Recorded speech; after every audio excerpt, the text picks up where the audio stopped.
Hello and welcome to part 2 of this ethics reading. Hopefully you're caught up on part 1 and have had a chance to look over the curriculum.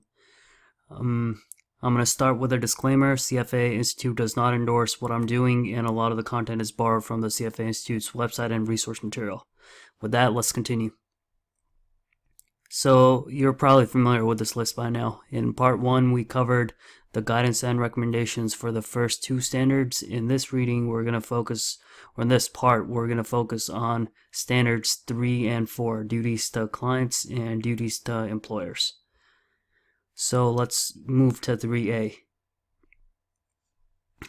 This standard is loyalty, prudence, and care. The highlights here are understanding the application of loyalty, prudence, and care. The curriculum says the best interests of clients should be your main focus, and you don't necessarily have to be a fiduciary, but again, that's going to depend on the situation. Just have to put the client first in all your actions.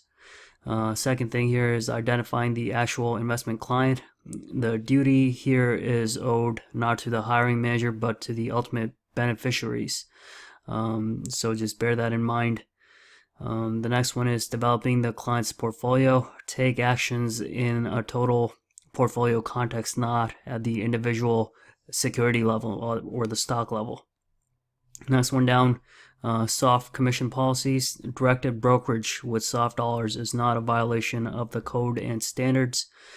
However, the members must disclose that directed brokerage may not be resulting in best execution.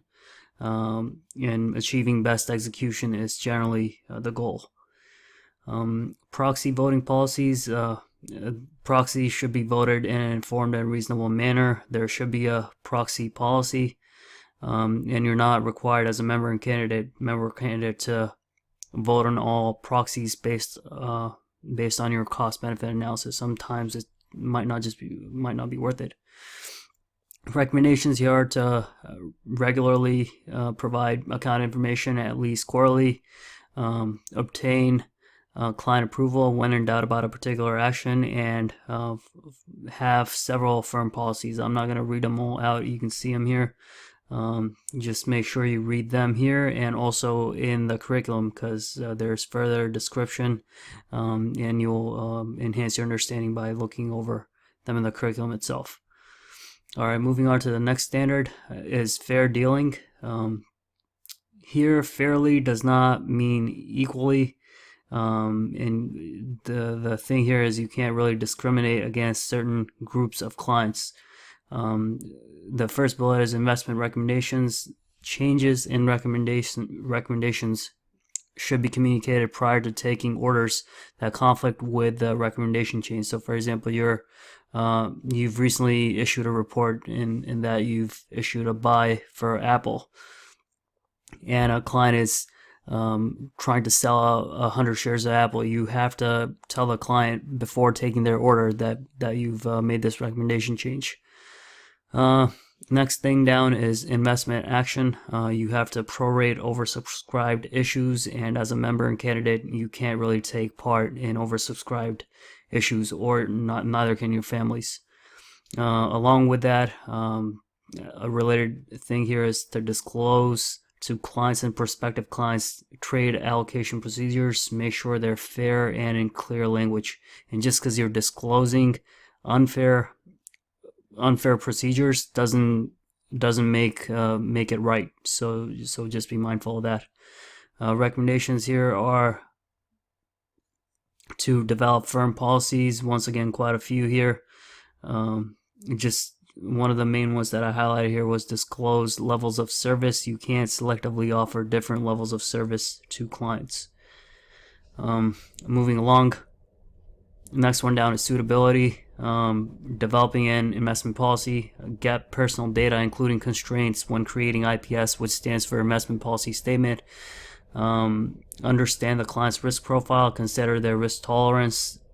Updating an investment policy, you have to update at least annually and prior to material changes to any specific investment recommendations or decisions on behalf of the client. You must diversify. Use your judgment when to diversify. Think in a broader portfolio context, not at the individual security level. Addressing unsolicited trading requests. Sometimes a client might ask you to put your money in a particular stock. Here you want to discuss with the client and educate them wherever appropriate, and in certain cases you may have to update the investment policy statement if the client wants to play a more active role in managing his or her securities. Moving on, managing to an index or mandate. Just follow the fund mandate or the index. You can't really stray from that. Recommendations here are to have an investment policy statement, make regular updates, and perform suitability tests or have some suitability test policies. Next one down is performance presentation. The highlights here are fair and accurate. Fair, accurate, and complete performance presentation is key. Don't imply benefit from rate of return that was generated in the past. Historical performance presentation must be fair, accurate, and complete as well. The best practice here is to include reference in presentations to the limited nature of information provided. Recommendations here are to apply the GIPS standards. GIPS stands for Global Investment Performance Standards. You're going to see more of this on Reading 3. For now, we're going to leave it at this. And if you're not going to be applying GIPS, consider sophistication of the audience. Don't use single representative accounts.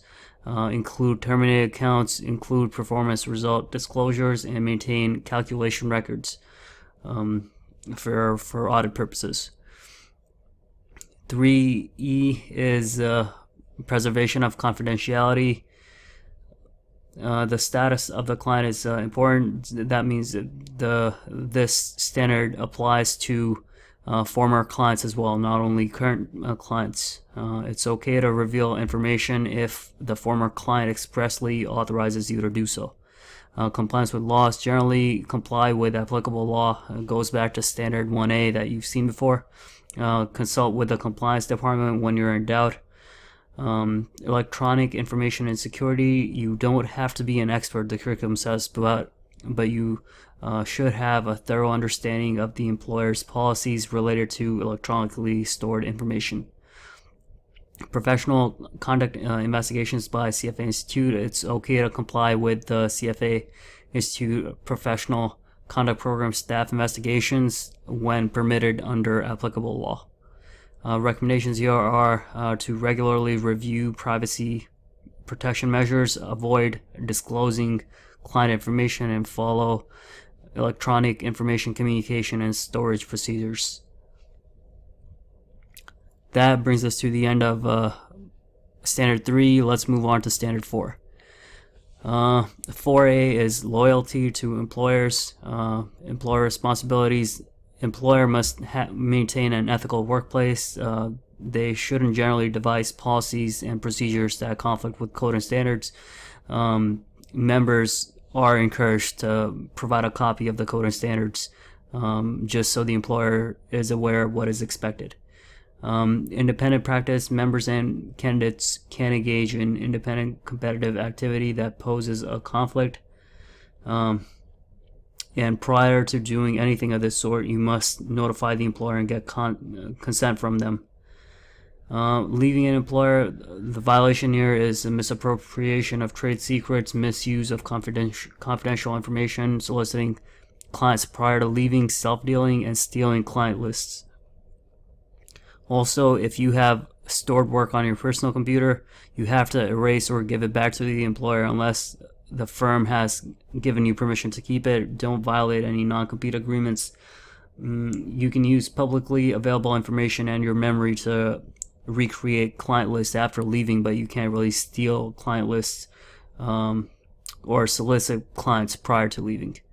Use of social media. Maintain separate accounts for personal and professional social media activities. Whistleblowing, it's okay to do so under code and standards, but you can't do it if it's motivated by personal gain alone. Nature of employment here, it says the scope of this particular standard might be different if the person, based on whether the person is an employee or an independent contractor. Recommendations here are the firms should have a competition policy or termination policy, incident reporting procedures, and employee classification. 4B is additional compensation arrangements. You must obtain permission from your employer prior to accepting monetary or non-monetary compensation that might create a conflict of interest. Obtain written consent for documentation purposes. Recommendations here are to make immediate written report to supervisor detailing terms of compensation arrangements. 4C, responsibilities of supervisors. First thing is system for supervision. Once you detect a violation, determine the extent of wrongdoing. Pending the outcome of the investigation, limit the employee's activities or increase monitoring. You must make reasonable efforts to prevent or detect violations by your subordinates. You should have, the curriculum writes, regular training for employees. If compliance system is inadequate, you have to bring it to the attention of the firm's senior management for corrective action. If you feel after that the system is still inadequate, you must decline the responsibility to supervise in writing until an adequate system is put in place. Next bullet down, supervision includes detection. It may be a violation if the member or candidate should know the procedures designed to detect and prevent violations are not being followed and they're not doing anything about it. Recommendations to have a code of ethics or compliance procedures, adequate compliance procedures, implementation of compliance education and training, and to establish an appropriate incentive structure. This brings us to the end of part 2. We're going to cover the rest of the standards in part 3. See you soon.